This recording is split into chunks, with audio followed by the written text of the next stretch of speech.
Testing 1 2 3. Mohon komen suara insya-Allah.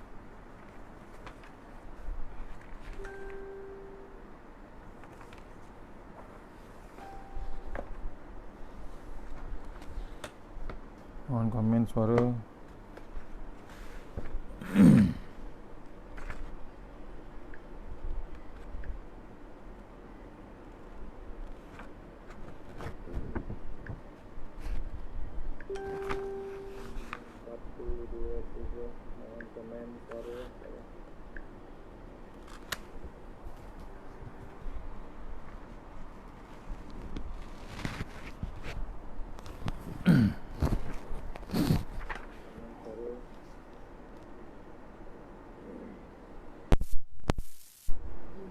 Jadi tidak ada daripada aktiviti-aktiviti kita di rumah yang akan menjadi tatapan rahmat dan ridha yang sehingga kita boleh terelak daripada segala bencana. Itu tidak ada.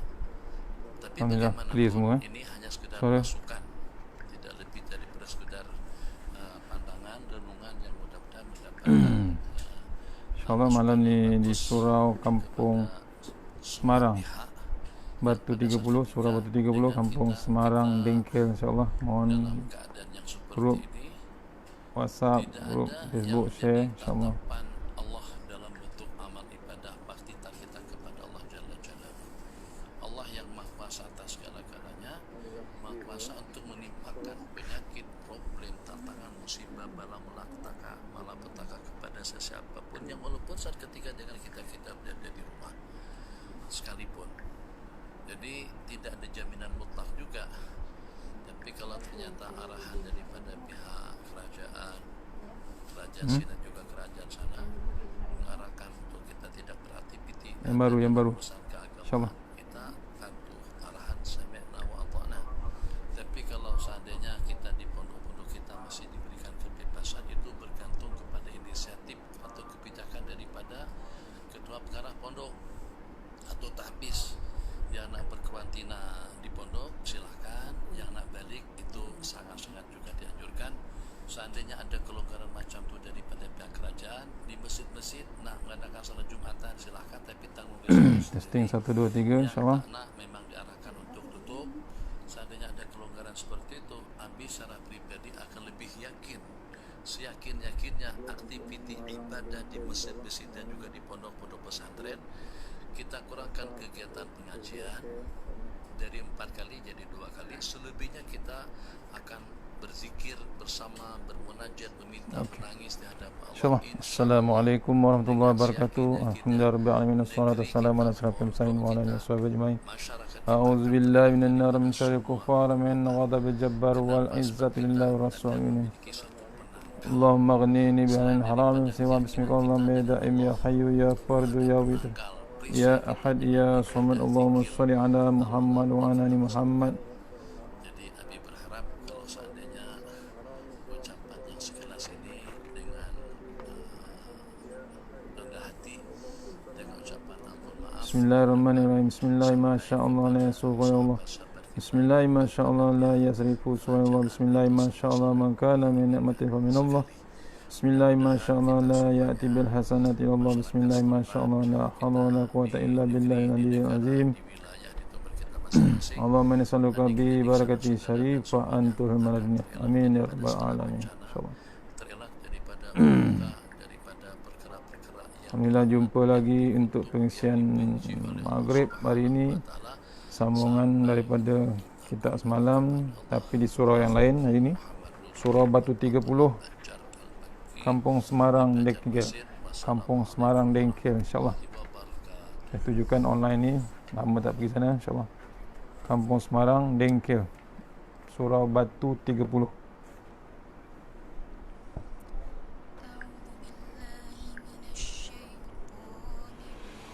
InsyaAllah kita sambung bab semalam, bab yang masih lagi menyentuh, ada separuh lagi, sambungan bab hak jiran tetangga ya, insyaAllah. Mohon komen kalau suara tak jelas, mohon komen insyaAllah.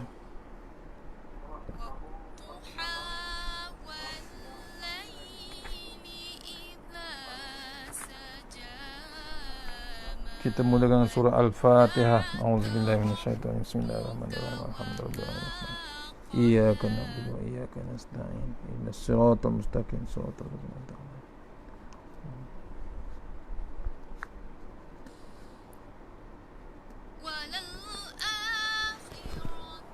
InsyaAllah perenggan yang tengah sampai di kitab muka surat 145. Muka surat 145 Tanbihul Ghafilin, bab yang masih lagi menyentuh hak jiran tetangga, insyaAllah. A'udzubillahi minasyaitonirrajim. Firman Allah Subhanahu wa taala, wa'budullaha wa la tusyriku bihi syai'a wa bil walidaini ihsana wa bizil qurba wal yatama wal masakin wal jari zil qurba wal jari junubi was sahibi bil jambi wabnis sabil. Firman Allah Subhanahu wa taala, hendaklah engkau menyembah Allah dan tidak menyekutukannya dengan suatu apapun, dan kepada kedua ibu bapamu kamu harus berbakti taat dan membantu, juga kepada famili kerabat dan anak yatim dan orang miskin dan jiran yang sefamili dan jiran orang lain, yakni bukan famili ataupun bukan keluarga, dan kawan dalam perjalanan dan orang rantau. Dipesankan dia, disabdakan, difirmankan Allah Ta'ala, dipesan kepada kita, diingatkan kita, hendaklah kita menyembah Allah dan tidak menyekutukannya. Itu dah memang biasa kita dengar. Kita kena renung, tiada tempat lain yang kita sembah melainkan Allah Subhanahu wa taala. Itu yang sepatutnya kita agungkan, sepatutnya kita amalkan, sepatutnya kita bergantung pada Allah Subhanahu wa taala, bukan menyekutukannya. Kemudian dipesankan kita, diingatkan kita juga dengan kedua ibu bapa kita. Kamu harus berbakti, taat dan membantu.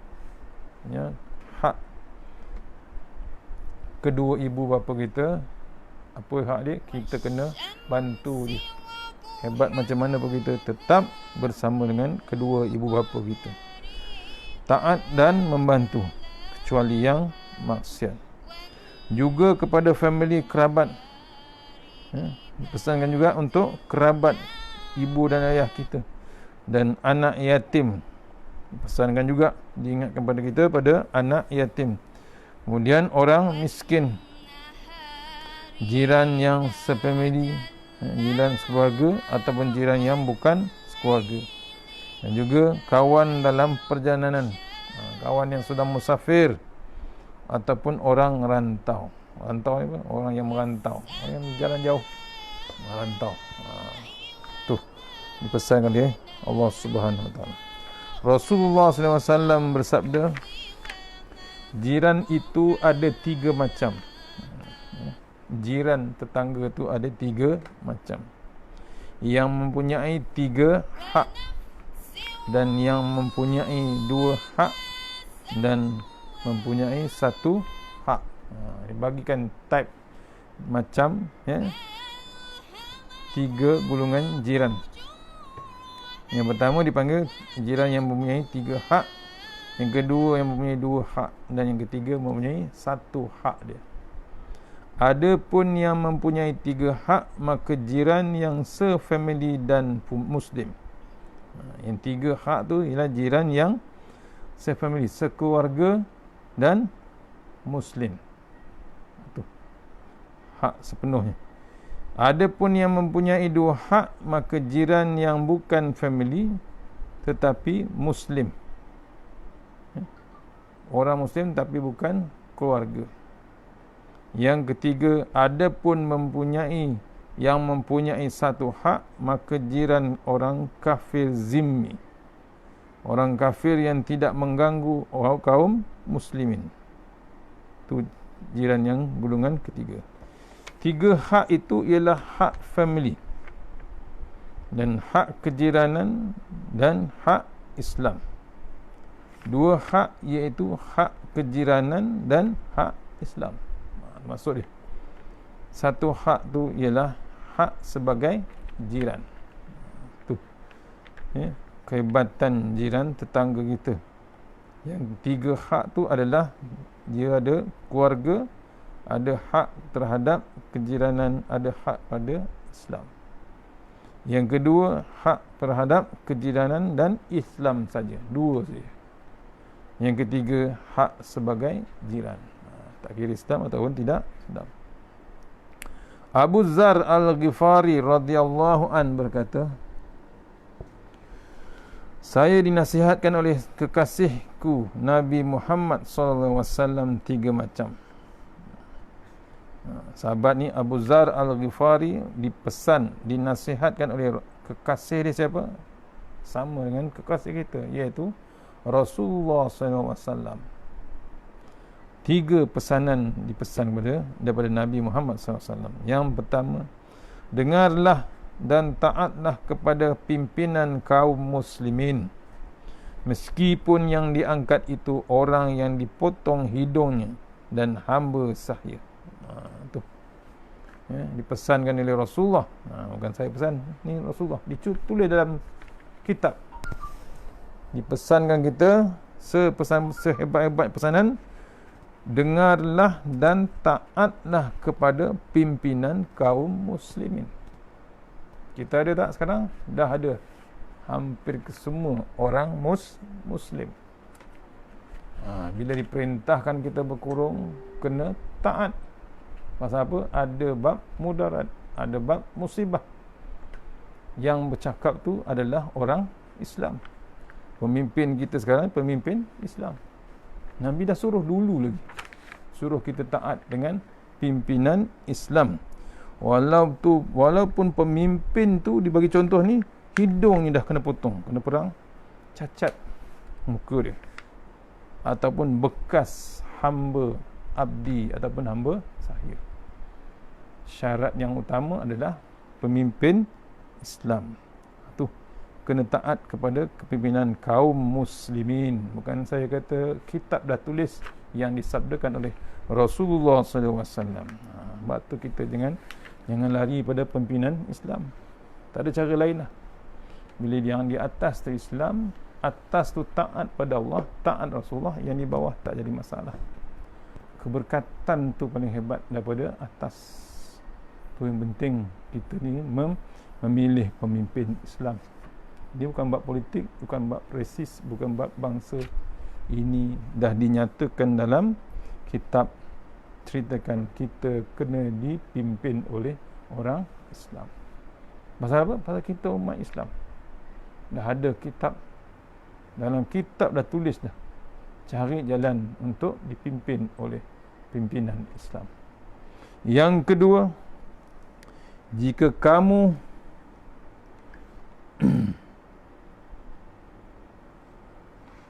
Alhamdulillah, jika kamu masak kuah, maka banyakkanlah airnya. Perhatikan jiran-jiranmu, maka berikan kepada mereka. Hebatnya Islam ni. Kita masak lauk sikit aja lauk tu, tapi dipesankan kita, Nabi pesan, apa Nabi pesan? Kalau masak tu lebihkan kuah. Kita tahu jiran kita banyak, ramai, nak bagi semua tak terdaya. Apa yang kami buat? Kita lebihkan kuah. Kita hantar kuah je. Kita masak kari pelanduk sekilo RM80. Daging pelanduk, bukan daging lembu, daging pelanduk. Jiran ada lebih pada 8 rumah. Takkan nak bagi semua. Kita sendiri pun tak terdaya, mampu beli 2 kilo. 2 kilo dah 160 contoh. Nak makan anak keluarga kita ramai. Apa yang kita buat? Lebihkan kuah, lebihkan kentang, lebihkan tomato. Kalau masak kari lah, hantar kuah je. Boleh. Kenalah boleh. Ni Nabi pesan, lebihkan kuah. Bukan saya pesan, Nabi yang suruh. Biar orang tu dapat rasa, walaupun tak dapat daging, dapat kuah pun cukup. Tapi yang terima tu kena faham lah. Jangan komen pula kuah aja. Tu masalah besar. Ya, tu yang kedua Nabi pesan pada Abu Zar Al-Ghifari. Yang ketiga Nabi pesan sembahyanglah 5 waktu tepat pada waktunya. Pesan oleh Rasulullah SAW.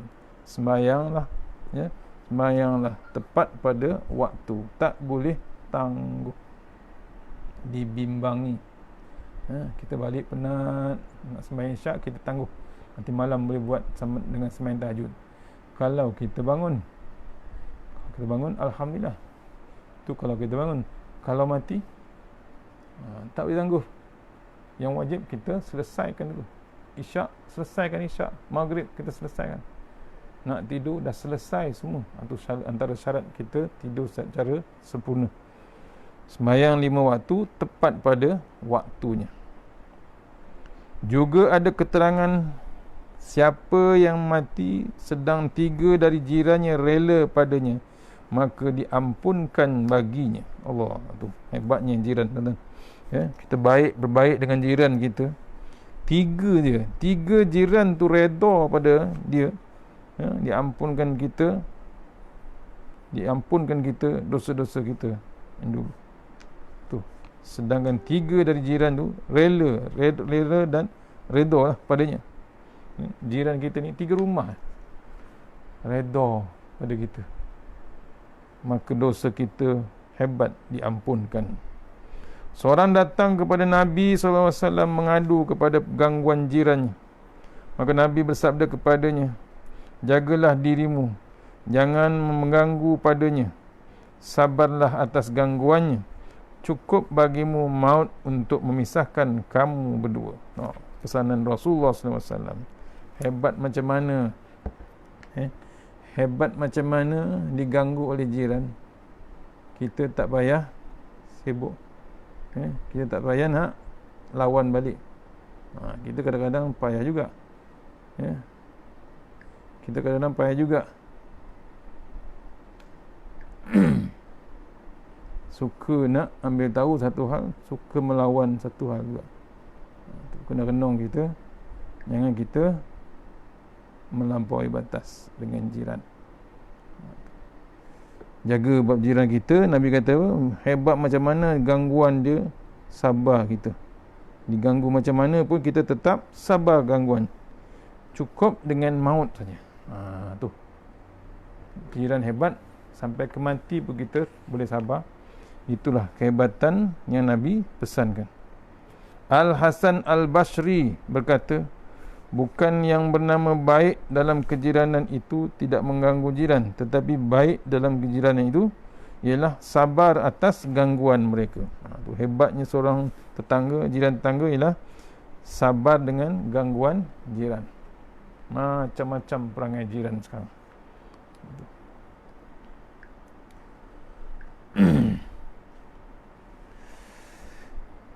Seterusnya Amru bin Al-Ash berkata, bukannya menyambung persaudaraan itu membalas hubungan, tetapi orang yang menyambung persaudaraan itu ialah orang yang menyambung hubungan saudara, hubungan persaudaraan yang putus di antara kedua-duanya, dan berlembut terhadap orang yang berbuat kasar kepadanya. Bukannya orang yang sabar itu membalas kesabaran kaumnya, tetapi jika kaumnya berlaku sesuka hati, maka ia tetap bersabar. Hebat bab sabar ni, sampai ke bidang senarai kumpulan, bukan persona, bukan sendirian, tapi dengan beramai-ramai masih lagi dia boleh bersabar. Kenapa? Nak jaga tali persaudaraan, nak jaga bab hubungan ataupun nak membalas hubungan persaudaraan. Abu Laid As-Samarkandi berkata, seharusnya seorang Muslim sabar terhadap gangguan jiran tetangganya dan tidak mengganggu jirannya sehingga jiran tetangganya merasa aman dari lidahnya, tangannya, auratnya. Adapun aman dari lidahnya, maka tidak mengganggu atau membicarakan yang tidak baik. Ataupun aman dari tangannya, maka sekiranya tidak lupa lupa tidak mengunci rumahnya, maka jiran juga tidak curiga daripadanya. Itu hebat. Adapun auratnya, maka sekiranya ia pergi selalu mendapat berita bahawa jirannya masuk ke rumahnya, ia berasa aman. Tu 3 benda menyebabkan tidak ada gangguan jirannya. Pasal apa? Jiran tersebut merasa aman dengan bab lidahnya. Sekarang tak main lidah, main WhatsApp, main Instagram, main Facebook. Dia tak mengganggu orang. Tak tulis-tulis tapi tak ganggu orang.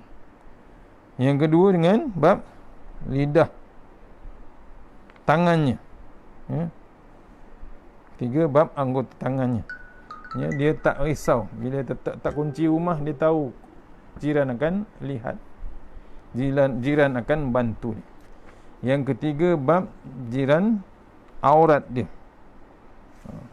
Bab aurat dia jaga betul aurat.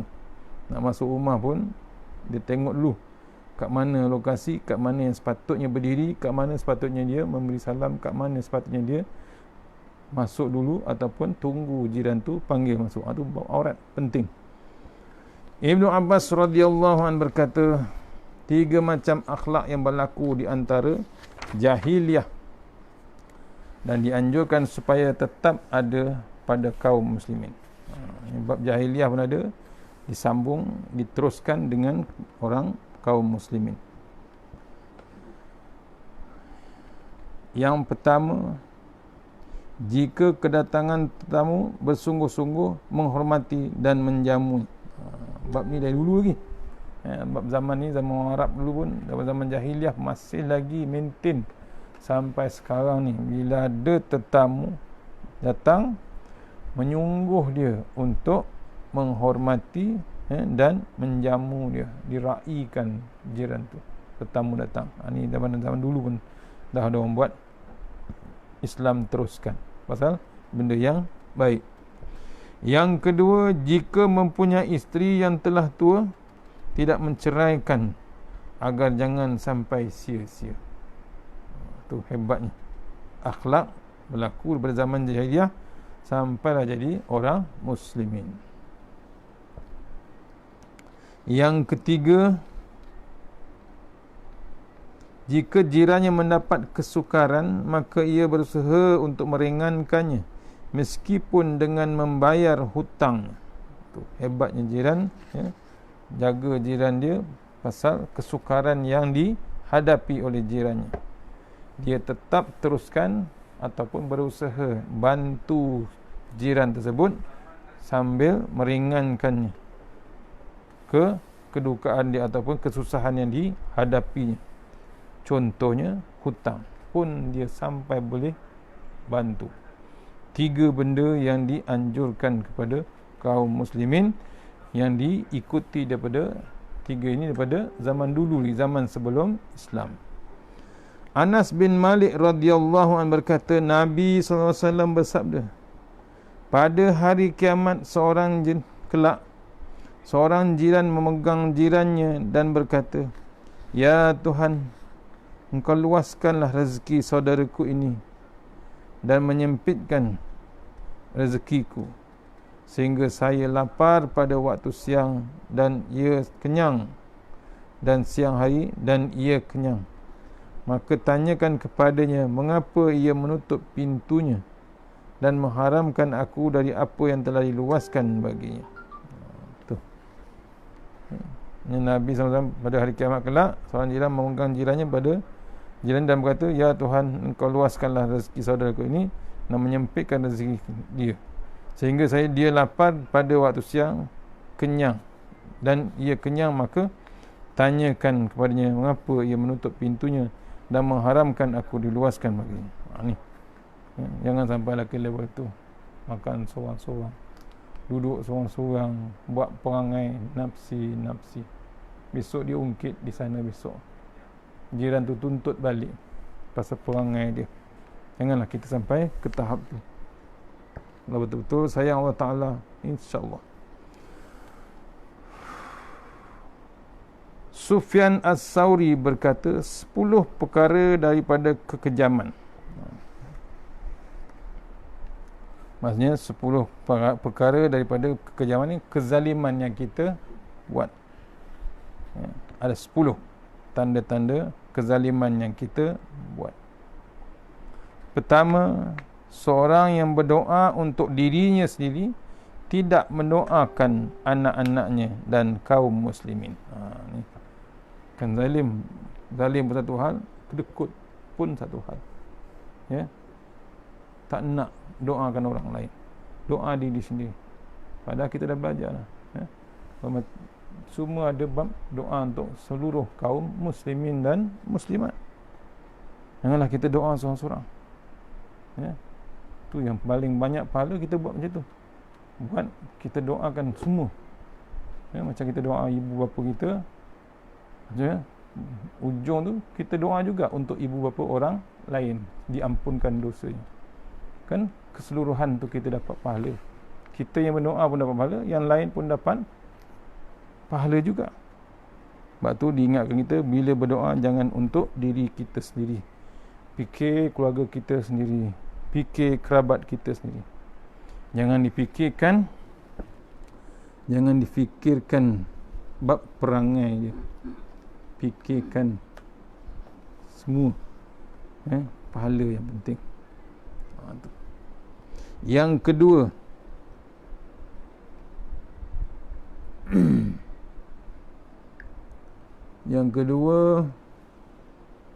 seorang yang pandai membaca Al-Quran tetapi tiap harinya tidak membaca 100 ayat, zalim namanya. Ini kes zalim. Bukan dengan kes zalim dengan orang, kes zalim dengan diri sendiri. Allah, tuan-tuan, sekarang di Malaysia penuh dengan program Al-Quran. Yang terhebat sekarang ni di TV Al-Hijrah. Tiap-tiap hari ada live. Tengah hari pukul 12 ada live. Ya. Habis tu ulangan lagi petang. Ulang lagi malam. Besok sebelum subuh ulang lagi pukul 6 pagi. 3 kali ulangan. Nampak hebatnya Quran sekarang di Malaysia. Kalau kita langsung tak ambil tahu, tak cakna langsung, memang kita ni dikategorikan orang-orang yang zalim. Bukan dengan orang lain, dengan dirinya sendiri.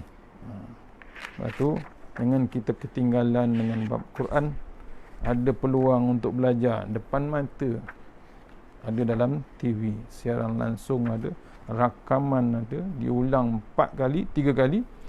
Nak tak puas juga, kita boleh tengok lagi dalam Facebook TV Al-Hijrah.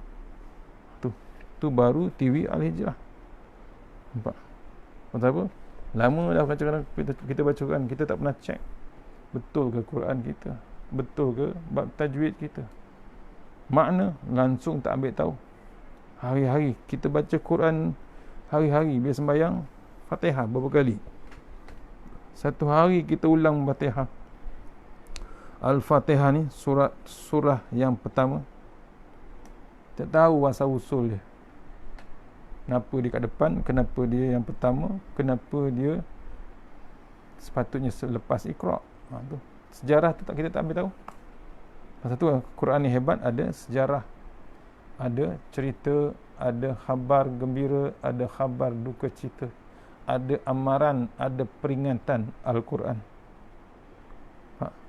Tu Al-Fatihah satu hari kita ulang 17 kali kita baca. Sehari, tak termasuk sembahyang sunat. Sehari kita ulang Fatihah 17 kali, sembahyang fardu saja. Tapi kita masih lagi tak cakna, tak alert langsung bab pengisian Al-Fatihah. Penting tuan, carilah jalan. Pasal apa? Surah tu kaitan dia banyak dengan surah-surah yang lain.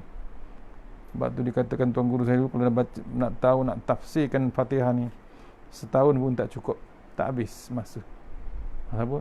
Tinggi, banyaknya sangat makna dia, tafsiran dia. Tu. Ya. Fatihah lah kita boleh kenal Allah Ta'ala.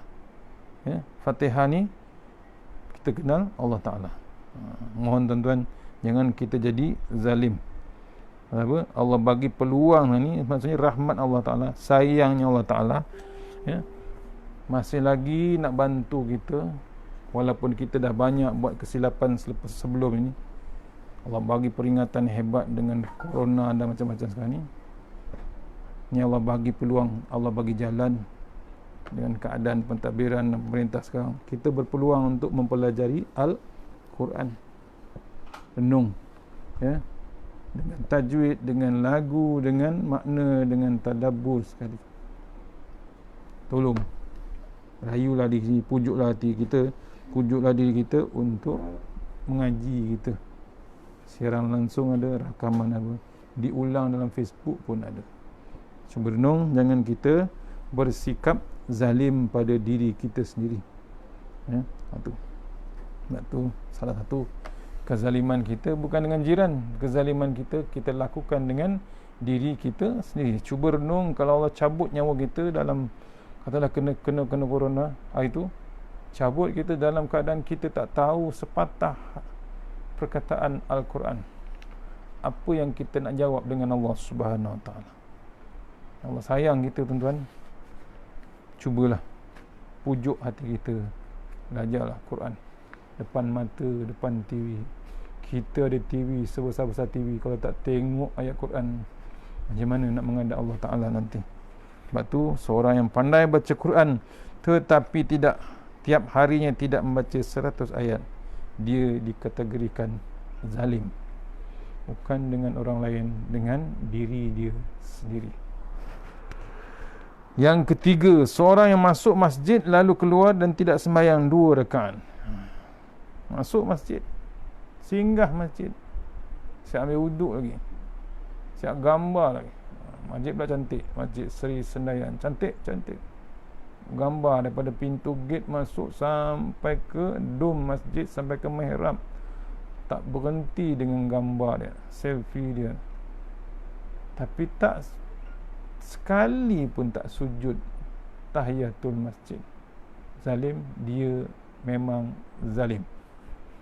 Bukan dengan orang lain, dia dengan diri dia sendiri. Kezaliman yang hebat dilakukan pada diri dia sendiri. Ni orang yang tahu, ya, masuk dalam masjid, keluar, masuk keluar, tidak sembahyang 2 rakaat, zalim. Dikategorikan. Bukan saya kata, kitab kata. Yang keempat, seorang yang berjalan melalui perkuburan kemudian tidak memberi salam dan mendoakan ahli kubur, itu pun dikategorikan zalim. Bagilah salam, doakan, singgahlah. Ya.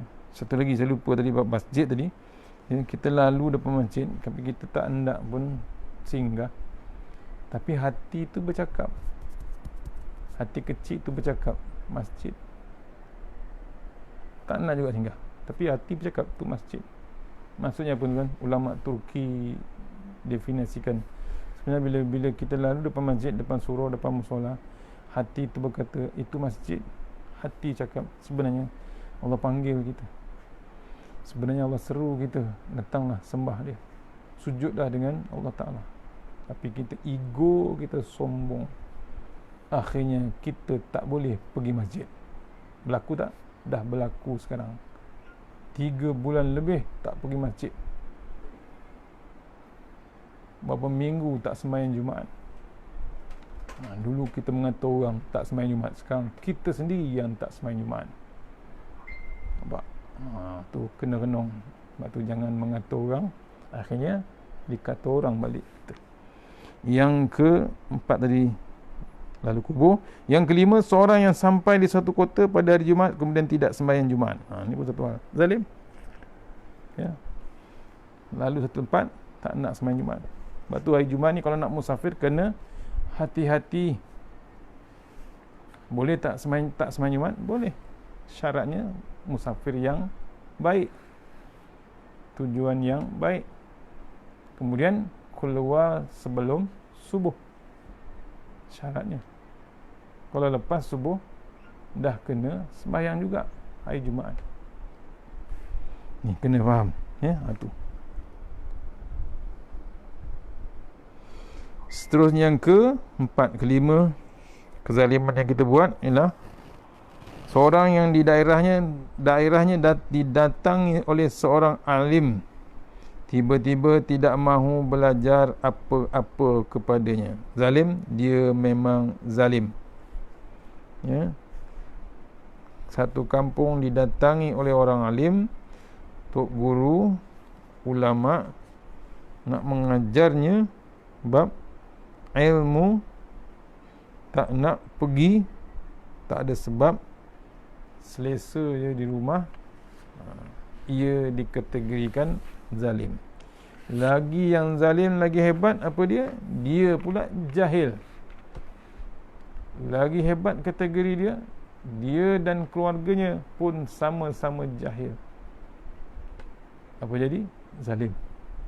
Dia zalim pada diri dia sendiri, dia zalim pada keluarga dia sendiri. Dia tahu dia jahil, dia tahu keluarga jahil. Ulama datang, dia tak nak cari ilmu, tak nak belajar. Zalim, tetap zalim. Waktu bila kita kenal kita zalim, waktu kita dicampak ke dalam kubur, waktu yang dilemparkan kita ke dalam neraka, kita akan declare, kita akan meraung pada Allah Ta'ala, memang aku zalim ya Allah. Waktu tu kita meraung, kita mengaku kita ni amat zalim.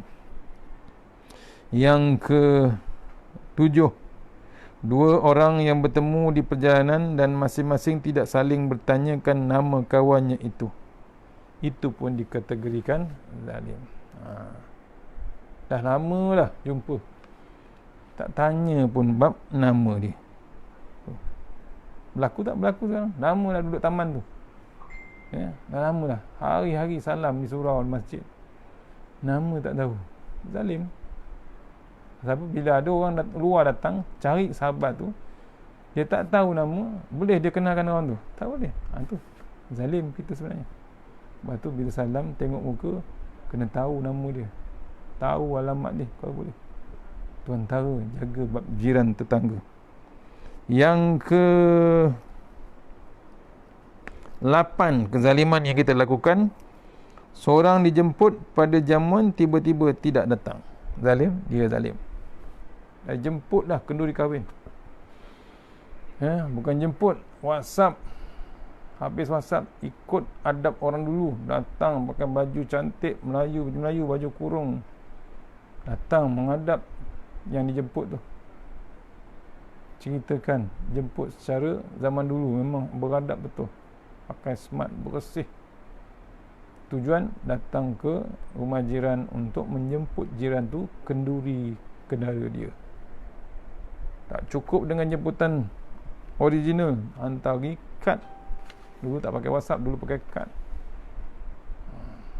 Siap bunyi lagi kad tu. Sekarang kad pun ada, WhatsApp pun ada.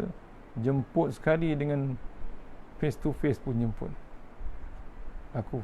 Itu pun kalau tak datang, itu dipanggil zalim. Pasal apa? Dia melebihkan yang tak sepatutnya dilebihkan. Yang ke-9, pemuda yang tidak ada kerja dan tidak mahu belajar ilmu dan kesopanan. Itu dipanggil orang yang zalim. Itu. Pemuda yang jahil, tak ada ilmu, tak nak cari ilmu. Perangai dia. Kemudian tidak mahu belajar, tidak mahu kerja. Kemudian tidak mahu belajar ilmu dan kesopanan. Akhlak pun tak nak belajar, kerja pun tak nak. Dia dikategorikan zalim. Yang ke-9. Yang ke-10, akhir sekali, seorang yang kenyang sedang dia tahu bahawa jirannya lapar, tetapi tidak diberikan makanan tu kepada jirannya. Dia memang zalim. Dia kenyang dalam rumah, dia tak tahu jiran tu tak makan, tak minum. Kena isulah kita tahu. Jangan sampai kita tadi itu dosa zalim besok di akhirat. Itu yang ke-10. 10 kezaliman yang kita lakukan. Saya ulang balik. Yang pertama, seorang yang berdoa untuk dirinya sendiri, tidak mendoakan anak-anaknya dan kaum mukminin, dikategorikan zalim. Zalim yang kedua, seorang yang pandai membaca Quran tapi tidak tiap harinya tidak membaca 100 ayat, dia dipanggil zalim.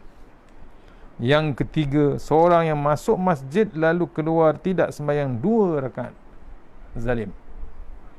Yang keempat, seorang yang berjalan melalui kuburan kemudian tidak beri salam, kemudian tidak mendoakan ahli kubur, pun dikategorikan zalim.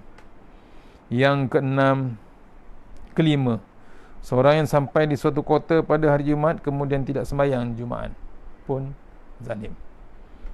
Kena rancang perjalanan. Yang keenam, seorang yang di daerahnya didatangi oleh orang alim, tiba-tiba tidak mahu belajar apa-apa kepadanya. Jahil tak nak belajar, pun dipanggil zalim. Orang alim datang pun senyap, tak nak belajar, zalim namanya. Yang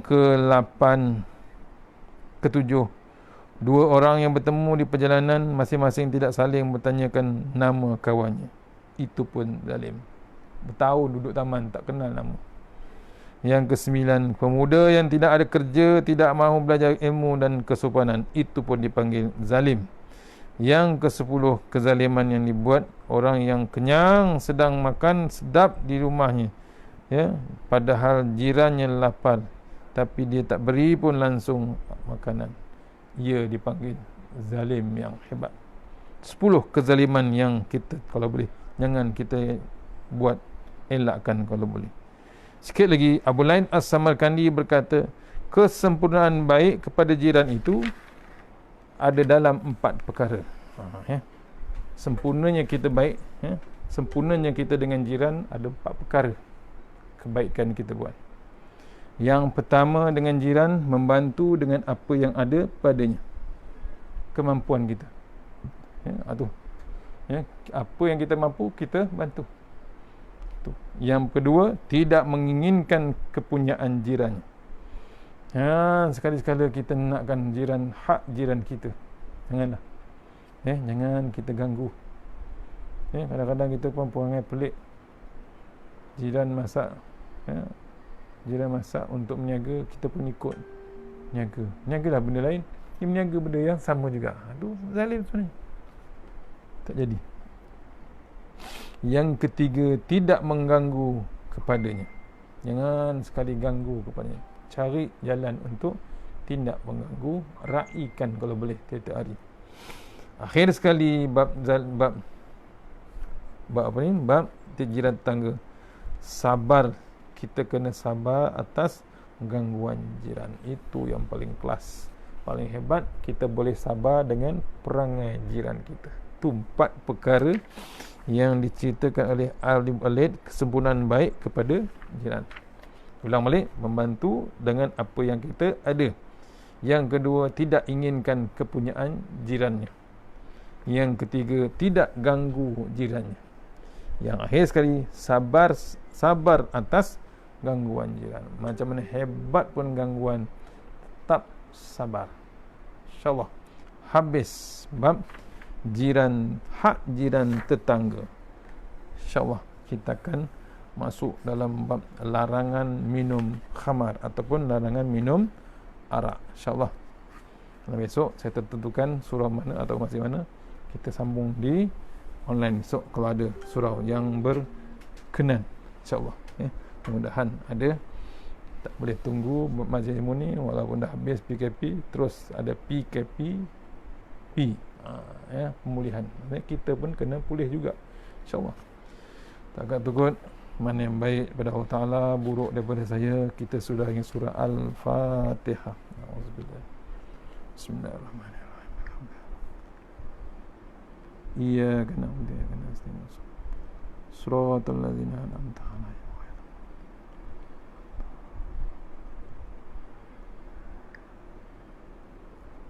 Dahulu saya nak ucapkan selamat hari raya. Masih sambung terus. Ada yang kata restart raya. Kita raya betul-betul, jaga SOP kita, InsyaAllah. Allah pemudahkan, Allah rahmati kita, InsyaAllah. Saya ucapkan terima kasih semua yang menyokong kuliah ini. Mudah-mudahan pengisian malam ini dapat kita bawa menghadap Allah Ta'ala di Allah masa, InsyaAllah. Kita sudahi dengan doa, InsyaAllah. A'udzubillahi minasyaitonirrajim. Bismillahirrahmanirrahim. Allahumma tawwil a'marana wasahi ajsadana wa nawwir qulubana wasabbit imanana wa ahsin a'malana wasi' arzaqana wa ilal khairi qaribna wa anis syarri minna wa qdi hawadina fid din wa dunya wal akhirah. Ya Allah, panjangkan umur kami, sihatkan badan kami, terangkan hati kami, tetapkan iman kami, elokkan amalan kami, luaskan rezeki kami, dekatkan kami kepada kebajikan, jauhkan kami daripada kejahatan, tunaikan hajat kami. Allahumma fir lana dzunubana wa liwalidina warhamhum kama rabbawna shighara wa li jami'il mu'minina wa minal muslimina wal muslimat ahya'i minhum wa amwat bi rahmatika ya arhamar rahimin. Allahumma ya rabbana ya rabbana ya rabbana ya rabbana la tada' lana maqamina hadza dhanban illa ghafartah wa la hamman illa farajtah wa la daynan illa qadaitah wa la maridan syafaitah wa la faqiran wa la miskinan illa ghanaitah wa la ja'inan 'alamtah wa la aduwan illa hazaltah wa la aiban illa satartah wa la mayyitan rahimtah wa la hajatan min hawadina wal akhirah naka fiha ridha wa lana fiha salah illa qadaitah wa yassarta wa asra sudurana wa atim bis salihati a'malana ya maulana rabbal alamin. Allahumma hatimna bi husni khatimah wa la tahtim lana bi su'il khatimah. Allahumma ansur islam muslimina mujahidin fi kulli makan. Allahumma anta rabbi la ilaha illa anta khalaqtani wa ana ahlika wa adika mastata'tu a'udzubika min syarri ma sana'tu abu laka bi ni'matika alayya wa abu bi dhanbi faghfir fana wa dhunuba illa anta takhasamna bi zunati wa jabaru wa tasanna bi malak udkhandazi la yamut isrifana al-bala wal waba innaka ala kulli syai'in qadir. Bismillahirrahmanirrahim. Bismillah ma sya'allah la yasuqu Allah. Bismillah ma sya'allah la yasrifu su'a Allah. Bismillah ma sya'allah ma kana min ni'matin fa min Allah. Bismillah ma sya'allah la ya'ti bil hasanati illa Allah. Bismillah ma sya'allah la hawla wa la quwwata illa billahil aliyyil azim. Allahumma nas'aluka bi barakati syarifah antuhimal dunya. Amin ya rabbal alamin. Alhamdulillah, jumpa lagi InsyaAllah malam esok. Assalamualaikum warahmatullahi wabarakatuh.